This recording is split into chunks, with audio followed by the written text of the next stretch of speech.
Parsha, and let's get started. There are 12 different elements. Again, first we start with the menorah, then the initiation of the Leviim, then the question that led to keeping Pesach a month later for people who were ritually impure at the time of the first Pesach. It's called Pesach Sheni, the 14th of Iyar. Next, there were directions for travel in the desert and how to communicate with God and to know how to travel. Next are the trumpets and the calling out to God in sorrow and in joy. Next were the actual journeys of the tribes and how they called each other to attention in order to move around in the desert. Then Moshe asking for his father-in-law, for Yisro's guidance in the desert. Then we have the complainers, the misonanim, the people who were sick and tired of the same old food all the time.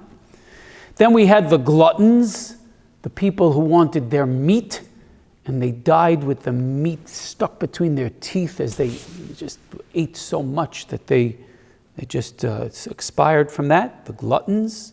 Then Moshe asking for and getting help with 70 helpers, 70 Zakanim. Then Eldad Umedad, giving prophecy in the camp. And then finally, the parasha ends with Moshe being the object of the Lashon Hara of Miriam and Aaron. Now, what possibly can be woven through all of these stories? There's an excellent work called Bina B'Mikra by Yisachar Yaakovson. It was very popular many years ago, and it continues to be. He's the author of an important work called Bina B'Mikra on the Haftorahs, the other one is Chazon HaMikra. This one is called Bina B'Mikra, and it was translated very early on, even before Nechama Leibowitz's works were translated. Bina B'Mikra was translated, it's known as Meditations on the Torah. And he tries to connect all of these disparate elements of Bahaloscha by showing that they all represent some mode of communication. The Leviim communicate to God through their song. The question of Pesach Sheni is perhaps the greatest form of communication for the Jew. The Shaila, tell me what I should do. Is this kosher? Can I do this? And then the directions for travel in the desert, how they communicated to God and how God communicated to them of where they were to go. Of course, the trumpets communicate also in sorrow and in joy. The actual journeys of the tribes and how they communicated in order to turn in which direction, and it was all done with communication above. Moshe asking for Yisro's guidance. Asking for guidance is also a crucial type of communication.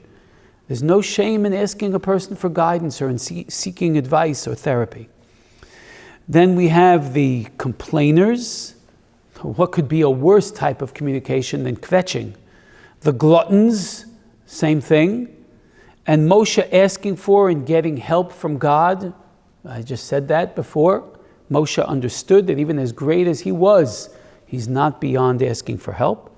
Eldad Umedad, there's also a type of communication in prophecy. And then perhaps the very, very worst type of communication, the Lashon Hara at the end of the Parsha. But asks Rav Nachman Breslaver, how does the menorah fit into this? He didn't exactly connect to everything that Bina B'Mikra did, but he does show an element of the menorah that has to do with communication. Because just think, look at my face. My face is a menorah. There are 7 orifices in my face. I have 2 eyes, 2 ears, 2 nostrils. You get it? Think of the menorah. You have the 2 ears on the outside, you have the 2 eyes next, and then you have the 2 nostrils down in the middle, and 1 shamas, the mouth that puts it all together. So the determination of what we hear, what we see, what we sense, whether it goes for good or for bad, will it be complaining and kvetching and Lashon Hara, or will it be to ask the Shaila, to seek guidance, to guide people, to give prophecy? What can be greater than all that is the shamas that's in the middle, the mouth. Let's all use our mouth for only positive things and get this message that weaves everything together in Parshas Bahaloscha.